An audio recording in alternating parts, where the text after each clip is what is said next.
Bonjour, aujourd'hui je vais vous présenter 3 exercices corrigés au niveau des stratégies des entreprises avec un petit rappel de cours pour savoir quelles sont les différentes questions que vous pouvez avoir au niveau des examens, comment vous pouvez les traiter. Il s'agit surtout ici de stratégie d'internationalisation, puisque c'est la stratégie qui est la plus demandée au niveau des examens. Et Inch'Allah, avec le temps, je peux vous présenter quelques autres exercices corrigés concernant autres stratégies. Alors, je vous invite d'abord d'arrêter la vidéo au niveau du document, d'essayer de faire des essais personnels et après, regarder la correction pour en tirer profit. Sinon, vous n'allez pas, alors, arrêtez la vidéo au niveau du document. Essayez de voir la correction. Pour le document 1, vous avez un document qui porte sur le cas du Danone en Chine. Vous avez un travail à faire. La première des choses on commence par la question, non pas le document. Pour ne pas perdre du temps, être un petit peu optimal, il faut commencer par la question. Vous avez la première question, expliquer internationalisation.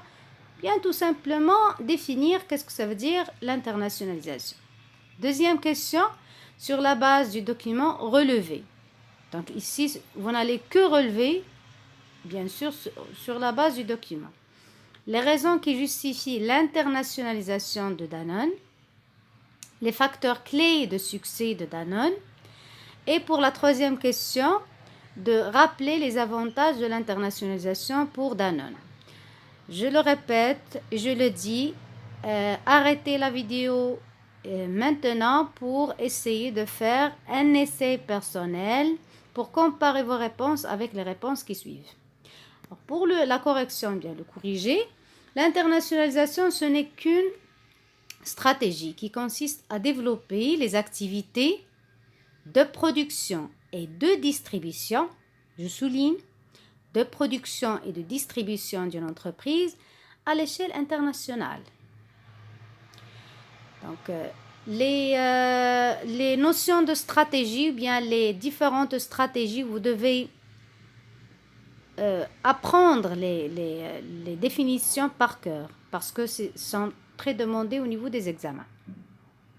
Pour la deuxième question, les raisons de l'internationalisation pour Danone, on revient au document.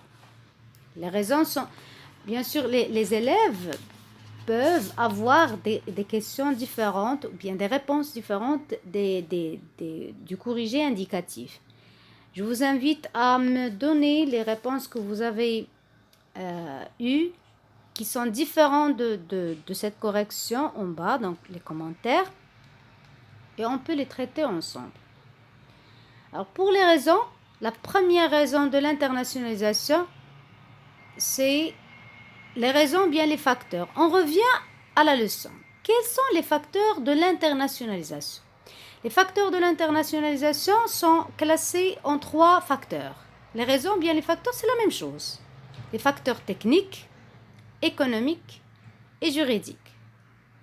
Pour le document, on a quelques raisons, bien quelques facteurs et on va les classer.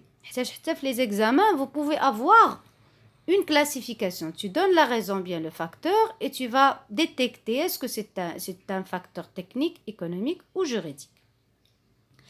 Alors la première raison, c'est la saturation du marché européen. Le marché européen est saturé. C'est pour cela que l'entreprise Danone a cherché à développer son activité de production et de distribution dans d'autres pays. Et donc ici, c'est un facteur économique, c'est la saturation du marché national. Un marché national saturé, ou bien il est dans le stade de maturité, et donc elle cherche à chercher de nouveaux débouchés, tout simplement dans d'autres pays. Donc il s'agit ici d'un facteur économique. Deuxième raison, les politiques économiques favorables aux implantations des entreprises étrangères. Ici, ce sont des politiques économiques des pays d'accueil qui sont favorables aux investissements directs à l'étranger. Et donc, ici, c'est un facteur juridique. Ce sont des avantages donnés par les pays d'accueil pour l'implantation des pays, des entreprises de d'autres pays. Ici, c'est un facteur juridique. Troisième raison, l'accès à des marchés promoteurs et en expansion. Quels sont ces marchés? Ce sont les marchés des pays aussi d'accueil. Donc ici aussi, c'est un facteur pour cette raison, c'est un facteur aussi économique. Il s'agit de le fait d'accéder à des marchés porteurs, promoteurs, en expansion, ça veut dire avec une croissance bien déterminée.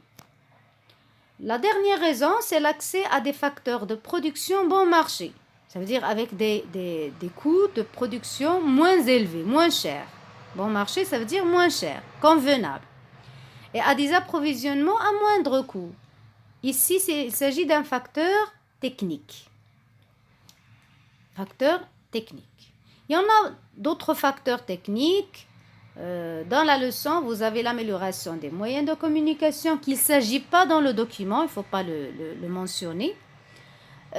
Aussi pour les facteurs juridiques, il s'agit de la diminution des droits de douane, des avantages fiscaux, etc. Et donc, nous, on est un peu coincé avec le document.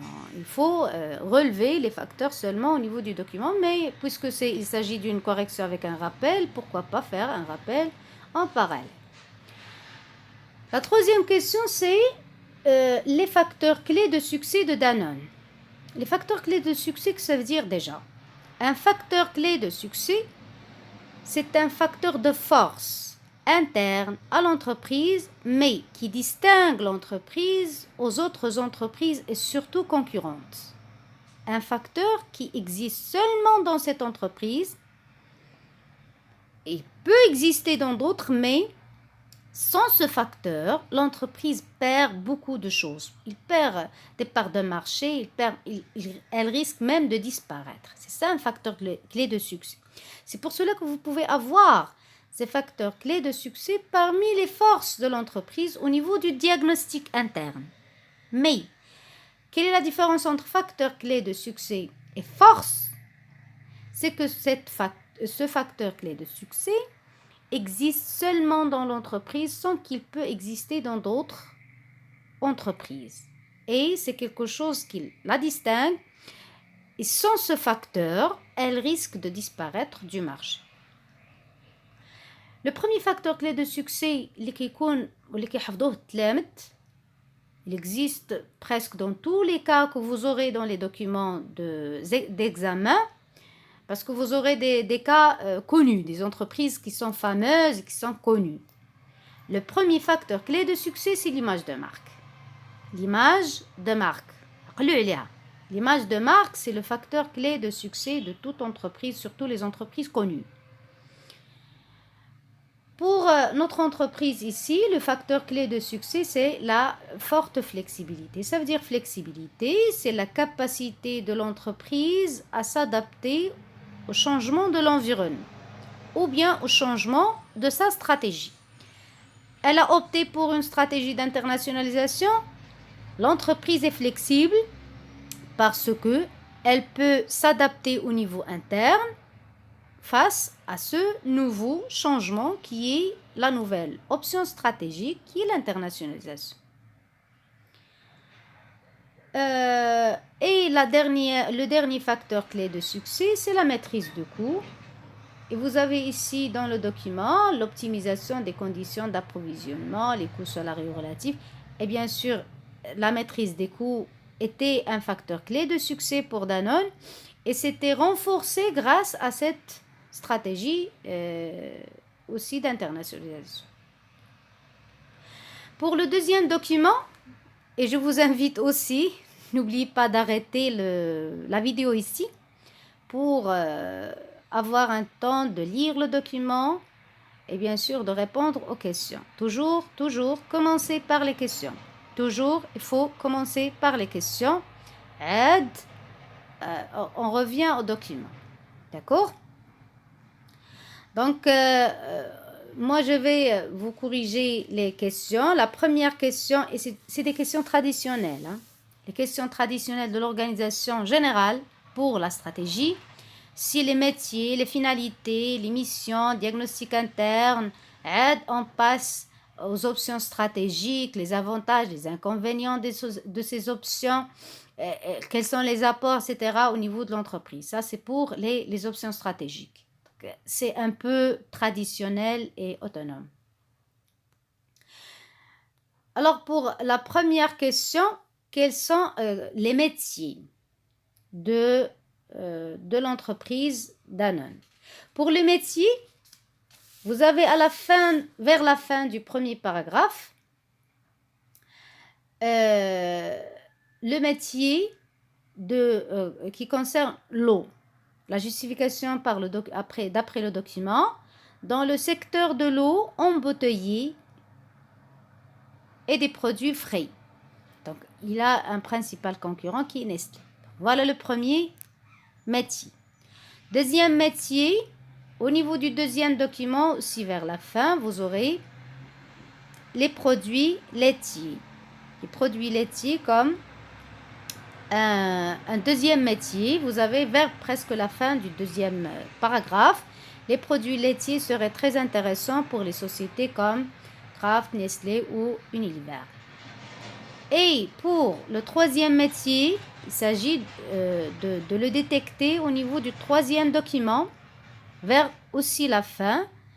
C'est la nutrition infantile et médicale, vers la fin du troisième document. Pour les finalités de l'entreprise, alors pour les finalités, au niveau de la leçon, les finalités se subdivisent en 3 types: économique, sociale et sociétale. Les finalités économiques, alors je commence par les finalités sociales, moi, pour les distinguer aux autres. Les finalités sociales, c'est tout ce qui a relation avec les salariés de l'entreprise. Respect de code de travail, la motivation, les salaires, etc. Les finalités sociétales, c'est tout ce qui a relation avec l'environnement de l'entreprise, le respect de l'environnement à travers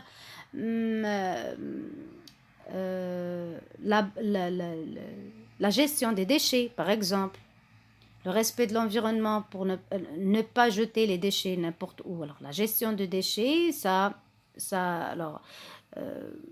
exemple d'une finalité sociétale. Aussi l'optimisation de la consommation des ressources. Et la finalité économique, c'est tout ce qui a relation avec ce qui est monétaire, ce qui est profit, ce qui est bénéfice, ce qui est chiffre d'affaires. Les finalités de l'entreprise, généralement, pour les élèves, ils les apprennent par cœur. Ça existe ou non dans les documents, presque sont les mêmes. Les finalités, je parle ici de finalités économiques. Se développer, bien sûr se développer grâce à la réalisation des bénéfices. Être leader, ça veut dire numéro 1 dans son domaine. Leader, ce mot est, comme je dis à mes élèves, ce mot est très aimé par les professeurs. Utilisez ce mot, être leader dans son domaine, se diversifier, se différencier, être différent aux autres entreprises. Et cela est très cherché par n'importe quelle entreprise. Chaque entreprise aime et cherche à se différencier par rapport aux autres entreprises. Ne pas vendre le même produit, ne pas rendre le même service qu'aux autres. Donc, se différencier. Et bien sûr, optimiser les profits ou bien augmenter les profits, être compétitive. Tout ça, ce sont des finalités surtout économiques. Pour l'autre question, le diagnostic. établir un diagnostic présenté sous forme d'un tableau. Le diagnostic interne-externe. Le diagnostic interne porte sur les forces et les faiblesses de l'entreprise et comme son nom l'indique, un diagnostic interne. Ça veut dire que il a une relation avec ce qui est interne à l'entreprise sans faire pour autant une référence au marché. Tout ce qui est à l'intérieur de l'entreprise. Pour le diagnostic interne, il faut que l'entreprise fasse ça veut dire un diagnostic. Quelles sont ses forces pour les renforcer de plus? Quelles sont les faiblesses pour les éliminer ou bien comment les rendre des forces même? Comment les renforcer? Pour les forces de l'entreprise et dans les documents, dans les examens, pardon, le nombre de forces, تيكون معطيك يقول لك 2 forces ou 3 forces ou seulement donner pour chaque élément un seul exemple. Pour les forces, vous pouvez revenir même, vous pouvez même donner quelques facteurs clés de succès. Mais pour les forces de l'entreprise Danone ici, c'est qu'il est leader dans son secteur. L'agroalimentaire, bien sûr. Alors, des marques fortes à l'international. Ici, l'image de marque au niveau international. Et vous avez dans le document que Danone est présente dans un grand nombre de pays. Aussi, c'est une force, parce que ça veut dire fort, ça veut dire des éléments forts de l'entreprise, des ventes de qualité, l'innovation, la présence dans un grand nombre de pays, la réalisation des parts de marché élevées, croissants, des bénéfices élevés, un chiffre d'affaires élevé, tout ça, ce sont des forces. Pour les faiblesses généralement sont en relation avec la stratégie choisie par l'entreprise. On va voir que pour la stratégie, comme on a dit pour le premier document, c'est une stratégie d'internationalisation. Surtout les stratégies d'internationalisation, la diversification, ils ont une seule faiblesse, c'est la gestion complexe. Si l'entreprise cherche à produire et à distribuer à l'échelle internationale, la gestion devient très complexe. Aussi pour la diversification. La diversification, si vous avez un peu vous rappelez de la structure au niveau de première année, la structure adaptée au choix de diversification, c'est la structure matricielle et c'est une structure qui est très complexe au niveau de la gestion. Pour les faiblesses, ici on parle toujours, n'oubliez pas que le diagnostic est au niveau de l'intérieur de l'entreprise, c'est à l'intérieur de l'entreprise. On n'a pas parlé ici de ce que représente son marché ou son environnement en termes d'avantages ou d'inconvénients. On parle seulement de ce qui est interne. Passons maintenant au diagnostic externe. Les opportunités. Ça veut dire opportunités, ce sont les occasions offertes par le marché. Les points forts, les demandes, des éléments avantageux donnés par le marché pour l'entreprise. Pour les opportunités du marché pour Danone, les marchés des pays émergents sont promoteurs et en forte expansion. Et donc, c'est une chance, c'est une occasion offerte. Surtout ici, quels pays? Ce sont les pays d'accueil, les pays émergents. Ce sont en forte expansion, en forte croissance. Des marchés promoteurs, ça veut dire que le pouvoir d'achat de ces pays sont plus ou moins élevés. La consommation est élevée, avantageuse. Pourquoi ne pas vendre dans ces marchés? Donc, l'opportunité est offerte par le marché et pas au niveau intérieur. C'est pour cela que c'est une opportunité. C'est un diagnostic externe. La deuxième opportunité, la libéralisation des économies qui a favorisé son expansion à l'international. La libéralisation des économies. Ici, les accords de libre-échange entre les pays. les accords de libre-échange. Donc, pourquoi ne pas vendre puisqu'il y a des accords de libre-échange, des diminutions des droits de douane, des avantages peut-être fiscaux. Et donc, c'est une chance, c'est une occasion offerte aussi par l'environnement, le marché.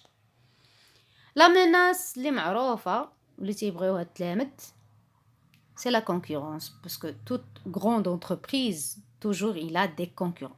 Il a de la concurrence. Donc, on commence toujours par la forte concurrence comme menace. Ça veut dire menace, ce sont des contraintes.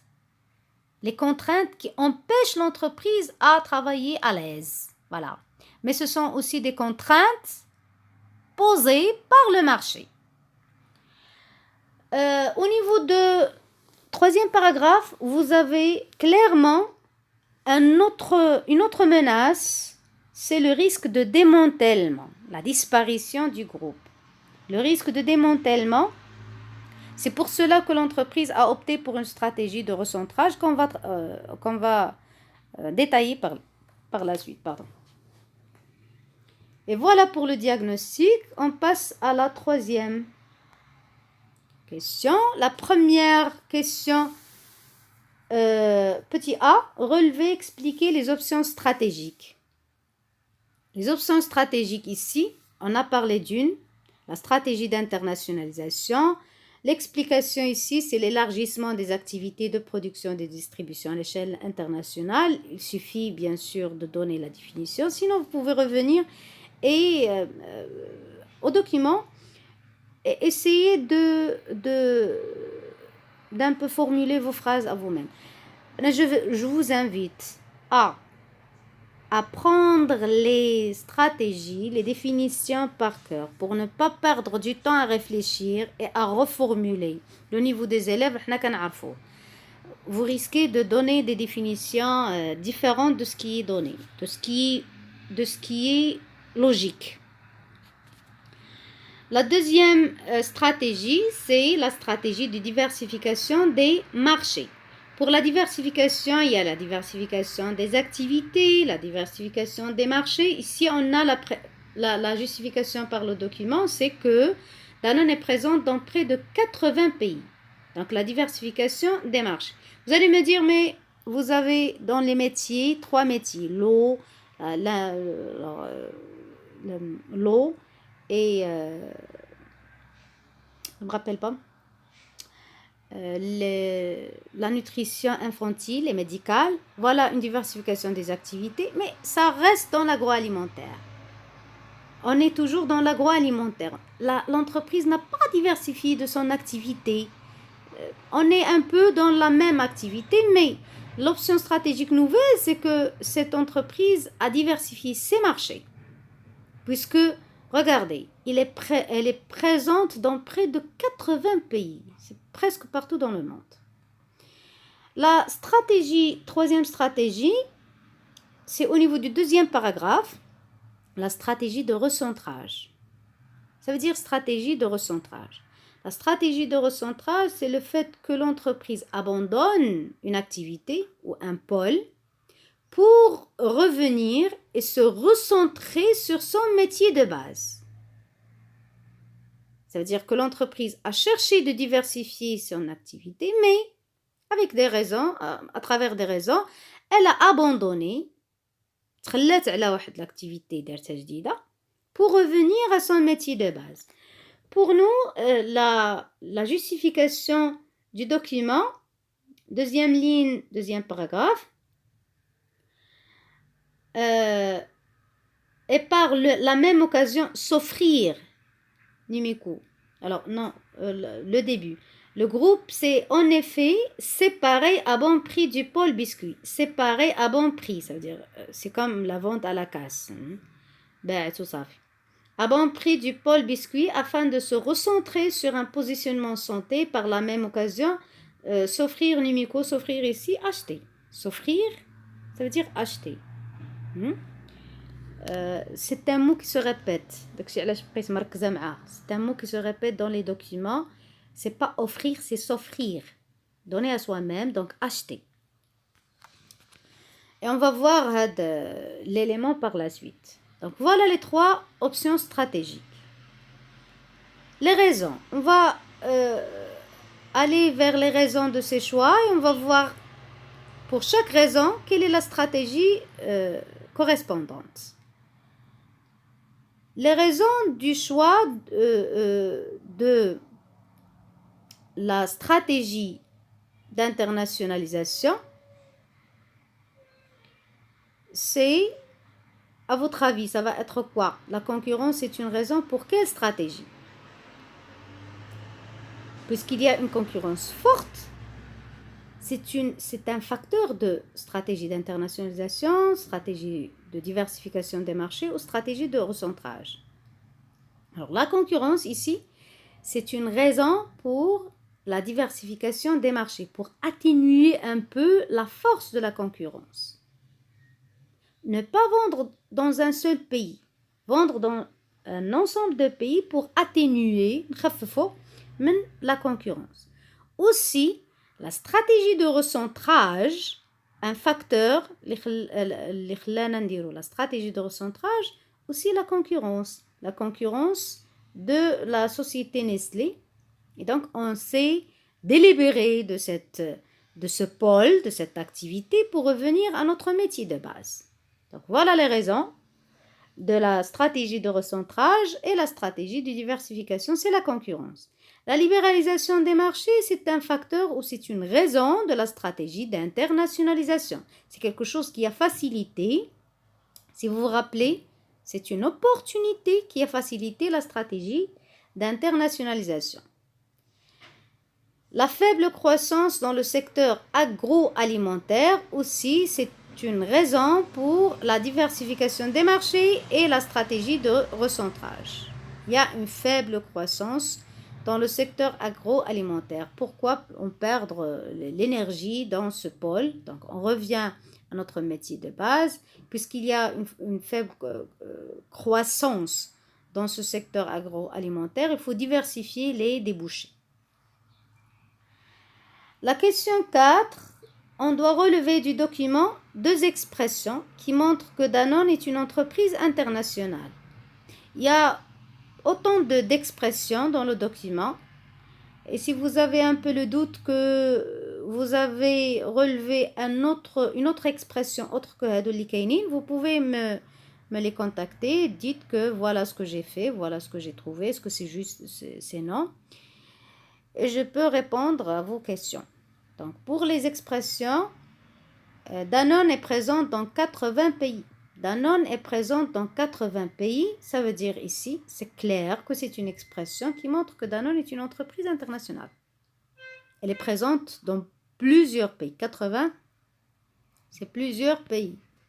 Le marché principal est la France, suivi de près de l'Europe de l'Ouest, l'Europe de l'Est et le reste du monde. Mais puisque c'est une entreprise française, le marché principal est la France. Et donc, on a d'autres marchés qui existent au niveau de l'Europe de l'Ouest, l'Europe de l'Est et le reste du monde. Ça veut dire ici clairement aussi que l'entreprise est une entreprise internationale. La question 5, en se basant sur le document, quel est le mode de croissance? Il y a les modes et les modalités. Il faut faire la différence entre le mode de croissance et les modalités de croissance. Pour les modes de croissance, il y a 2 types, ou bien 2 modes, interne et externe. On commence par l'externe parce que c'est plus facile. Le mode de croissance externe, se fait par le regroupement avec d'autres entreprises pour que la taille de l'entreprise augmente. Ça veut dire croissance. Croissance de l'entreprise, tout simplement, c'est un processus d'augmentation de la taille de l'entreprise. Ou bien au niveau interne, mode interne, ou bien avec un type externe ou mode externe. Externe, lorsque l'entreprise fait un regroupement avec d'autres entreprises, donc elle devient plus grande en matière de taille. Si l'entreprise ne se regroupe pas avec d'autres entreprises et elle augmente de taille, ça va être grâce à des investissements de recherche-développement, des nouveaux produits, même l'embauche de nouveaux salariés, donc ça va augmenter de taille, mais c'est des types internes. Les modes très demandés dans les examens, c'est le mode externe, parce qu'il a beaucoup de modalités.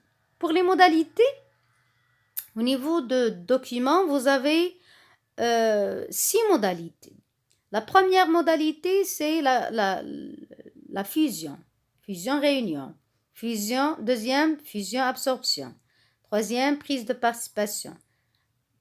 Alors, autre, apport partiel d'actifs, offre publique d'achat, offre publique de vente et offre publique d'échange. Ça, c'est pour les modalités de croissance externe.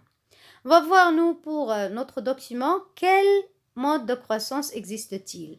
C'est un mode de croissance externe parce qu'il est réalisé par le regroupement avec d'autres entreprises, et surtout ici l'entreprise, comme j'ai dit tout à l'heure, lorsqu'elle a acheté l'entreprise Numico.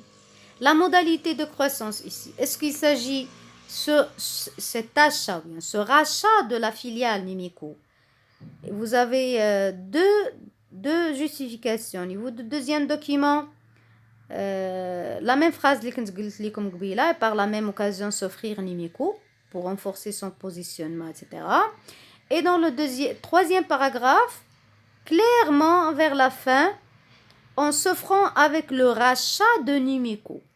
Donc ici le rachat, ça veut dire qu'il s'agit ici, est-ce qu'il s'agit d'une fusion-réunion, ça veut dire que les deux entreprises existent toujours, ou bien une fusion-absorption, puisqu'une entreprise a acheté une autre et l'entreprise achetée disparaît.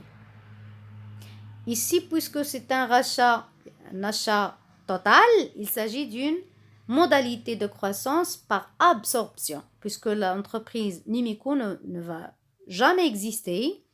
C'est un rachat d'une filiale qui va être une filiale de l'entreprise Danone. Donc ici, la modalité, c'est par fusion-absorption. Et voilà pour la correction du deuxième document. On passe au troisième. Et toujours, il faut arrêter le document, il faut arrêter la vidéo pour essayer de répondre aux questions en bas. Alors pour la correction, s'il vous plaît, arrêtez la vidéo باش تستافدوا من la correction. Sinon, ça va être seulement une répétition et des blablabla. La première question, préciser la stratégie de Danone, bien sûr, selon le document. La stratégie de Danone est une stratégie de conquête des marchés par l'implantation sur le marché asiatique et de pénétration du marché américain. Il s'agit ici d'une stratégie d'internationalisation aussi. Voilà la justification. Même si la justification ici n'est pas demandée, il suffit de dire qu'il s'agit d'une stratégie d'internationalisation. La deuxième question, distinguer les motifs et les objectifs de la stratégie de Danone. Les motifs, bien les raisons, c'est la même chose. Et les objectifs aussi. Alors, les raisons de la mise en place d'une stratégie d'une croissance externe, bien d'une stratégie de croissance externe, c'est, vous devez revenir au document, c'est la concurrence internationale intensifiée. Donc, ça pousse l'entreprise à avoir une taille plus grande pour être concurrente aussi, et au niveau international. Ici, c'est une stratégie d'internationalisation qui s'accompagne par une croissance externe. La deuxième raison, bien les deuxièmes motifs, c'est la maturité du marché européen. Maturité, saturation, c'est la même chose. Si un marché local ou bien national est saturé, la maturité, le plafond d'hier, l'entreprise cherche à avoir une croissance externe en faisant une collaboration et des regroupements avec d'autres entreprises. Aussi, la raison, c'est l'effet de synergie. L'effet de synergie, c'est c'est une raison qui pousse les entreprises à se regrouper avec d'autres. Effet de synergie avec le métier de base. Maintenant, quels sont les objectifs? Les objectifs de la stratégie d'internationalisation, c'est l'accès à de nouveaux marchés, surtout les marchés internationaux, le marché international. Dans le document, vous avez devenir leader sur le marché de l'eau embouteillée mondial et vous pouvez ne pas avoir ce troisième objectif, mais bon, accéder à de nouvelles technologies, de nouvelles compétences et de nouvelles expériences. De qui? Bien sûr, des entreprises avec qui l'entreprise Danone a effectué un regroupement. Donc, elle va bénéficier de nouvelles technologies, de nouvelles compétences et de nouvelles expériences des entreprises avec lesquelles elle s'offre, ou bien elle achète, ou bien elle se regroupe. Les objectifs de la croissance toujours, c'est l'accélération de la rentabilité, l'augmentation du profit, l'augmentation du chiffre d'affaires, comme vous voulez, et conquérir le marché africain, élargir sa part de marché, puisque ici, surtout le marché américain et le marché africain. La troisième question, il faut définir, ça veut dire l'OPA. L'OPA, comme on a dit tout à l'heure, c'est une modalité de la croissance externe. L'OPA, l'OPV, l'OPE. L'OPA, c'est l'offre publique d'achat. L'offre publique d'achat, ça veut dire, c'est une opération par laquelle une entreprise A offre aux actionnaires d'une entreprise B d'acheter leurs actions à un cours supérieur au cours boursier. Qu'est-ce que ça veut dire? L'entreprise A, c'est l'entreprise acheteuse. C'est elle qui veut acheter. Et c'est elle qui annonce cette offre publique d'achat. Qu'est-ce qu'elle veut acheter? Elle veut acheter des actions de l'entreprise B. Donc, puisque c'est elle qui a pris l'initiative d'acheter, elle doit assumer sa responsabilité. Donc, dire que je veux acheter vos actions, elle offre un prix des actions plus élevé au cours boursier. Puisque c'est elle qui veut acheter, elle doit assumer un prix élevé au cours boursier. Donc voilà l'OPA. C'est une opération par laquelle l'entreprise acheteuse, c'est elle qui offre, c'est elle qui prit l'initiative. Et donc, bien sûr, en achetant les actions d'une entreprise B. Les avantages de cette opération, pourquoi l'entreprise A prend cette initiative d'acheter les actions les actions d'une entreprise B? C'est pour prendre le contrôle sur l'entreprise B, la prise du contrôle. Et puisqu'elle a acheté des cours d'action, bien des prix d'action plus élevés, et on sait tous que le capital d'une entreprise est divisé en un ensemble d'actions. Si les cours des actions augmentent, ça va valoriser le capital de l'entreprise achetée. D'accord? Donc, c'est une valorisation du capital puisque le capital augmente avec un cours d'action plus élevé. C'est bon? Alors, la modalité de l'internationalisation, c'est la question 4. Quelles sont les modalités de l'internationalisation de Danone? Les modalités de l'internationalisation, si vous revenez au cours, il y a 3 modalités de l'internationalisation. Il y a la modalité d'exportation, ou bien ça veut dire modalité, ça veut dire comment. Comment fait une entreprise pour opter pour cette stratégie d'internationalisation? Ou bien par l'exportation, ou bien par un réseau de distribution international, ou bien par implantation à l'étranger, par création de filiales, surtout les IDE, les investissements directs à l'étranger. Les exportations ou bien direct, indirect, associé. Alors, si on va avoir l'occasion de parler de ce type de modalité, les réseaux de distribution internationale, les franchises, les concessions, les filiales de distribution, ou bien alors l'implantation. La modalité de l'internationalisation de Danone ici, c'est l'implantation de filiales par le rachat d'entreprises locales. Elle a acheté Aquapine. Vous avez dans le premier et le troisième paragraphe, elle a acheté une filiale déjà existée d'une entreprise locale et donc elle a opté pour une modalité d'internationalisation à travers l'implantation de filiales par le rachat d'entreprises locales.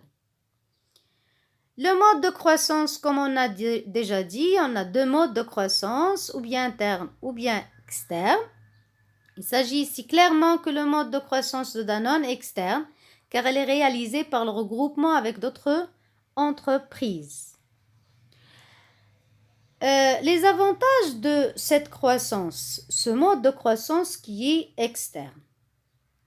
Les avantages de regroupement en général sont les mêmes.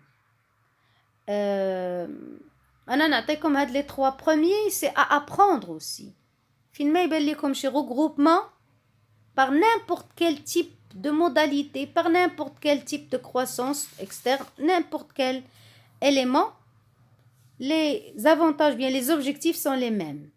Effet de synergie, la réalisation des économies d'échelle, puisque la taille augmente, on optimise les ressources, on optimise les facteurs de production, donc on réalise des économies de coûts, des économies d'échelle, et l'atteinte de la masse critique ou bien de la taille critique. La taille critique, c'est une taille minimale qu'on devrait avoir pour faire face à la concurrence extérieure. Donc, les trois premiers, c'est à apprendre pour n'importe quel type de regroupement, n'importe quelle modalité de croissance externe. Profiter des compétences, des parts de marché, des structures, des entreprises rachetées, ça c'est à prendre ou à laisser, comme vous voulez. Comme j'ai dit, si vous avez des questions, vous pouvez les avoir, vous pouvez les mettre dans les commentaires pour que je puisse vous répondre par la suite. Parce que tous ces documents, c'est seulement un corrigé indicatif. Vous pouvez avoir d'autres réponses qui sont proches, qui sont acceptées. Un élève n'arrive pas à reformuler comme il faut, donc vous pouvez avoir des fautes. Au lieu de dire cela, vous dites une autre chose. Vous pouvez me donner les réponses que vous avez, soyez pas timide. Les réponses que vous avez le doute qui sont vraies, sans leur zianine, et je vais vous répondre en fonction de mon temps. Merci pour votre intérêt. J'aimerais bien que vous avez tiré profit de cette vidéo. Et à la prochaine.